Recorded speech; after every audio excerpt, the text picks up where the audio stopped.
برج العقرب، طاقاتك وتحذيراتك وبشاراتك والأخبار اللي انت بتنتظرها أو بتنتظر عليها رد الآن. يلا حط نيتك يا عقرب ويلا ابتدي معانا القراءة.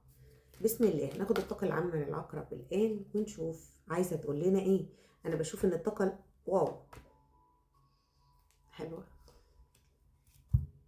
الطاقة العامة بتقول إن انت خارج من مشكلة كبيرة جدا تعبتك تعبتك أرهقت نفسك فيها بقوة، يعني استنزفتك فترة طويلة، ولكن انت خرجت منها وحاسس انك اهدى، خدت حقك إلى حد ما، عدت بمرحلة صعبة، اتعلمت منها كتير، وابتديت دلوقتي تقف على رجلك تاني، خارج منها إلى حد ما راضي. يعني حتى في خسرت حاجات كتير ولكن في شوية رضا وفي بتمشي لقدام شوية، خلاص هتبتدي تاخد خطوات جديدة في حياتك يا عقرب، وتحط عقلك في راسك زي ما بيقولوا، وتبتدي تاخد خطوة جديدة لحياة جديدة أفضل من اللي أنت كنت فيها. طيب بشوف إن الطاقة عايزة تقول لك المرحلة اللي داخل عليها، داخل على مرحلة قوية يا عقرب. آه، فيها تمكين ليك، فيها ظهور، فيها ثقة بالنفس، فيها واثق في إمكانياتك، فيها إنجازات، فيها أمل كبير ليك. أنا شايفة إن العقرب قوي، يعني أنا شايفة إن هو داخل على قوة، وبالتالي انت عندك شويه مخاوف يا عقرب. يعني انا شايفه ان مخاوفك هنا بتعطلك او بتوقفك، مش بتعطلك وتوقفك بس، لا، مخاوفك هنا بتقولك، يعني بتقول لنفسك انا مش عايز اللي حصل معايا قبل كده يحصل تاني. ودي المشكله اللي بتعاني منها، او اللي هتعطلك هتعطلك. مش شرط اللي حصل معاك قبل كده يحصل تاني، مش لازم تعيد نفس الدرس، مش لازم تعيد نفس القصة. مين قال كده؟ فاهمني؟ طيب خلينا اقول ان الحتة دي ممكن تعطلك، ممكن توقفك. فكرة ان انا هل هيتعاد معايا تاني نفس اللي حصل معايا من قبل كده، سواء كانت في علاقة او في مشروع او في وظيفة او في عمل او في ايا كان، او في سفر او في علاقات او اصدقاء، هل ده ممكن يرجع لي تاني ويحصل فيا كده تاني؟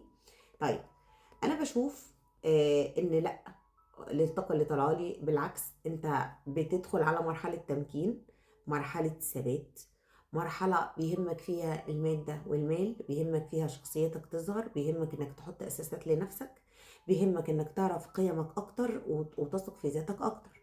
طب ايه مشكلتك هنا؟ مشكلتك في الحتة دي. انتوا عارفين ان ممكن الانسان يكون فعلا خرج من مرحلة ودخل مرحلة تانية والدنيا بتتفتح له بالفعل، ولكن مخاوفه القديمة وصدماته القديمة من شخص قديم او من موضوع قديم او من عمل قديم تأثر عليه.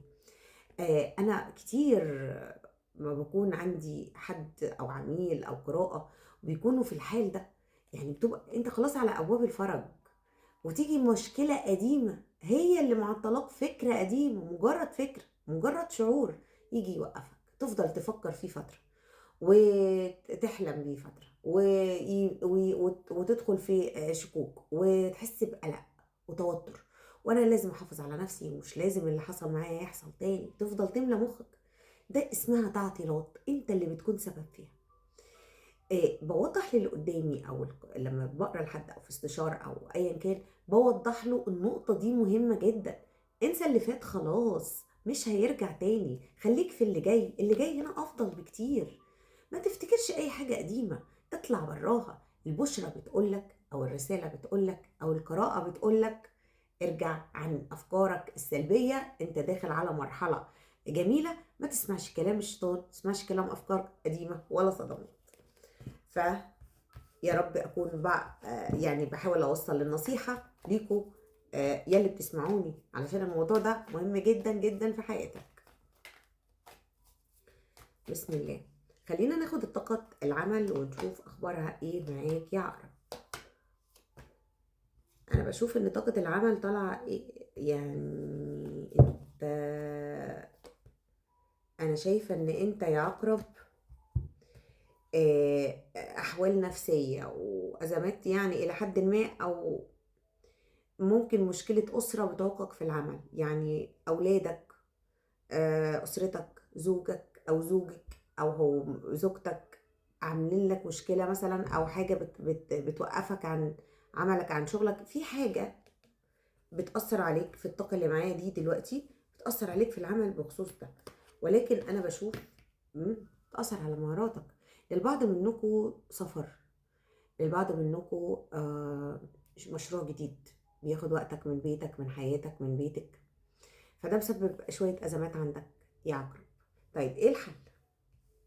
الحل إيه؟ أنت مشكلتك هنا، أنت مشكلتك إنك خايف على العلاقة دي تتدمر. انت بتحب حد، او بتحب حبيبك او جوزك او ايا كان شريكك، يعني بتحبه ومتعلق بيه وخايف على دمار العلاقه دي، خايف في حاجه تخص عمل او شغل انك تبوظ بيتك، حياتك، هتاخد من وقتك، هتاخد من اسرتك، هتاخد من اولادك، هتعطل حاجات كتير في ازمه كده. وبخصوص تطورك المادي انت بتوقفها وبتعطلها. الطاقه اللي طالعه لي دي غير اللي طلعت لي الاول، او ممكن تدمجهم مع بعض على حسب انت طاقه، انهي طاقه اللي تشبهك اكتر.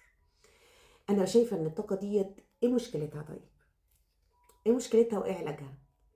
يعني ده شخص معانا شايف ان مشكلته ان الشغل ده او تطوره في العمل هيبوظ له حياته مع زوجه او حبيبه، هيكون عبء عليه، بالتالي بياخد شكل جادي جدا في تغيير الحياه، في تغيير الحياه للافضل. يعني بياخد شكل تاني بعقله، تغيير الحياه للافضل، او لتغيير لحاجه تانية. يعني عايز يفتح الحياه معاه. طب ايه مشكلتك؟ ايه حل مشكلتك دي؟ الحل فين؟ الحل بيقول لك، الحل هنا بيقول لك ايه؟ اقعد وفكر وخد القرار المناسب. تمام؟ ويكون وقرار، يعني تقعد وتفكر وتاخد قرار مناسب. والقرار ده ممكن آه انا شايفه ايه؟ ليه مش عارف تفكر؟ وليه مش موافق تقعد تاخد قرار مناسب؟ بتهرب. هروب، هروب من الاخذ القرار المناسب.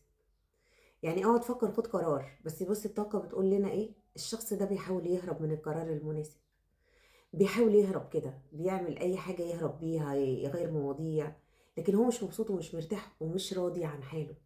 طيب الطاقه دي ممكن تكون زي ما قلنا برضو اسباب نفسيه، خايف، مخاوف، ممكن يكون شيء معطلك، ممكن يكون حاجة مش أكيد إنها تكون معطلك، يعني ممكن تكون أفكارك أنت اللي معطلك.